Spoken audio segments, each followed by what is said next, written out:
Get powered.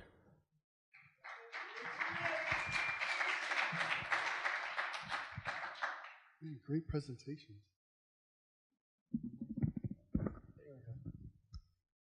All right, so this is not going to be a traditional pitch deck. We're solving problems we never set out to solve, right? And so we're being pulled by our clients right now to do just some amazing things, and all our really cool stuff is under NDAs, so I can't talk about them.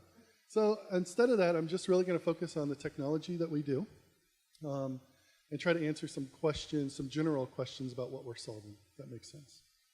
So Spacee stands for Spatial Experiences.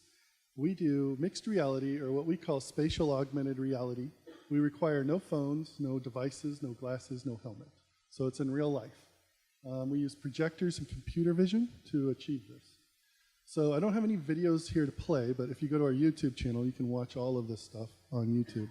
This is about, I don't know, a year and a half old now, but this was our first project called the Touch Car. And so what happened is we're projecting an image of an engine on a car, and you walk up to it, and we turned a Mercedes C300 into a touch screen using light only, right? So as you touch the hood, it reacts to you, and it tells you information about it. You can kick the tires and get, gas mileage, and there's some really cool branding on the side. But we learned something, and again, I encourage you to go look at this because it's so much more powerful in video format. But we learned something. We just thought we were building something cool, right? What we found was we sold 3 cars in the first 45 days of launching, and I don't mean same make and model. I mean, people walked into the dealership and said, hey, that one in the mall with all the lights on it, drive it out, I want to buy it. And that was weird. That's like, I don't want a car with 1,000 handprints all over it, right? I wouldn't want to buy that. And so what we figured out was that by inviting people to touch it, you're increasing dwell time and all the stuff retailers know about, but we didn't have any clue, right? You're creating this touch experience and what we're calling emotive cognition. It's the principle that when you touch something and you buy it. When you try on clothes, you're more likely to have a conversion. When you take a test drive, you're going to convert. And so we're inviting people to do this in a public setting, and it's just selling the actual car. We're not even measuring the halo effect. So that was pretty crazy to us. We have a few of these around the country. One's in New York right now where you can actually have clients type in their phone number and it texts you information about their car, and they can now take the experience to go, which is kind of cool. Another really cool thing that we're doing, since touch screens have become our bread and butter, we can make larger than life touch screens. Again, nothing is installed on the car. Nothing is installed on this truck. But this is a 20-foot by 8-foot projection that we turned into a touch screen by using a camera, right? And so we did this job for Peterbilt. We went to one of their shows and we turned the side of a semi into a touch screen. What's really cool about this, because it's light only, we don't have to be directly on. We can projection map and have our camera anywhere we want. So we wrote all the algorithms ourselves, so we fully control that. If you take that a step further, you don't actually have to have your touch screen be tied to a display. I can actually pick up products off of a table or out of a shelf, and it starts reacting to me with a television somewhere. Or it just counts, hey, how many times this Star Wars toy has been touched? Please ignore all the logos on this screen. This is all fictitious. I forgot about that. This is just, huh? Well, okay, there you go. So, yeah, well, everyone saw it. Basically, we created touch glass. So we're Glass Media. Yes, Glass Media. We're working with licensing it to them. This was a really cool simulation video, but I forgot to take that out too. Sorry. Basically, we've 3D printed these chips, and this is a project for Intel, where you go up and you can touch a wall, but you can also touch. It's in 3D, right? It's a 3D touch screen. So you can touch a chip and have the chip react, and we're projecting on the chip a surface that we can change to whatever we want. We're doing that with several other products around the country. And so we have, real quick, we're dealing with lots of Fortune 100 companies right now, dream come true clients. We're not really having to ask. Just kind of wanted to share the technology. So any questions? kind of too fast.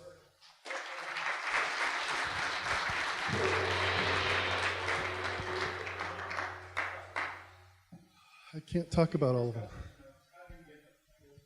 They called us. I mean, it's unbelievable. Like, so we had this car in a mall, and we got like several major corporations contact us. We're partners with Panasonic. We're partners with NEC. We're partners with Intel. And they're like, man, we want to sell this. We couldn't be at CES, but we're probably going to go to some, I think it's Digital Signage Expo. It's the national yearly one. And we're most likely going to be in Intel's booth selling this stuff. So it's just crazy. Like, that was pretty amazing. Then we had companies come directly to us, so we're not actually selling through them, which is pretty cool. It just happened. I can't explain it. So what's your lead time when you get a project? So we're incredibly agile. The framework we built, we turn it on, and we have probably about a day to try to figure out if there's anything special we need to do. Like if we need to do a projection mapping of a face and make a mannequin interactive, that's a little harder than putting a screen on it. It takes 30 minutes right now. So content creation is, I'll tell you our process real quick. Content creation is our bottleneck, right? And so we have capabilities in-house. We have one of the guys that's on the board of Big Design, right? Just these leaders in the industry is our creative director, our chief creative officer. And so we can create it all, but we need about 2 to 3 weeks to create assets, like pretty significant assets, really deep ones. We partner with firms. We're happy because we have a framework, right? We don't care who creates the assets, right?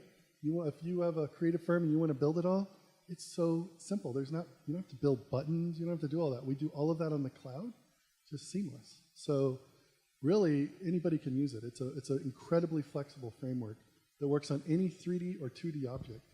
And that's just the touch screen, right? I mean, we do facial recognition and detection. We have emotional detection, so we can tell if you're happy, sad, scared, whatever, when you're using this stuff.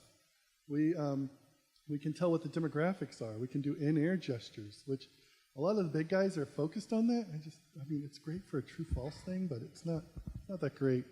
Mobile integration, our CTO came from the HoloLens team. Sorry, another question? No. Yeah, so you say customers are coming to you. Awesome problem to have. What was the attraction? Was it the application that you used it on? You say you have a bottleneck with contents. So I mean, is there a specific avenue that they were looking at, or was it just that, oh, this would be really cool, maybe we can use this for something else and see where it goes? So our problem is like, man, the sky's the limit. This is a land grab in terms of patents right now. We have several patents that have issued. We have about 83 that are pending right now. It's just massive. So, I mean, I can't tell you. We have people coming to us wanting to use it one way, and then somebody wanting to use it another. I can tell you one. So we had a CEO of a major company say he wanted to project himself like Tupac, right, as a hologram to all these venues. And so we're like, well, we kind of have this projection mapping thing. It's not touch, but we can detect him. And so we're like, yeah. So we put a proof of concept together, and we said, yeah, we can turn you into a hologram and project you wherever you want to go. Well, they didn't have enough time to accomplish that. So Zamani ran something for Tech Week called Surround Sound. And so they said, hey, what cool tech do you have? So we created holographic telepresence for that conference in about 8 hours because we already had the framework, right? And so we digitally ripped somebody out of their background and streamed them 200 feet away to the other side of the room where they could dance with each other as holograms. It was kind of fun. So yeah, and that's... What about applications in maybe education or libraries or other places where you can learn? Yeah, we've talked with a few museums, two, and no, that's okay. No, not the Pro Museum. I know the people, we're just too busy right now for them, but training is another huge one people are always interested in. The problem is, man, we're at this weird stage now where we're not swimming in money. We're self-funded. Right? We went through that whole stage, got a low valuation. We said, forget it, let's do it ourselves. So glad we did. Yeah, real quick. Sorry.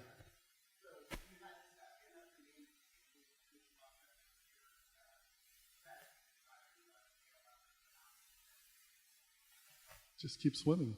I don't know. Well, it's not like we're swimming in these tens of millions of dollars just yet. We're spending a ton of capital on acquiring those contracts.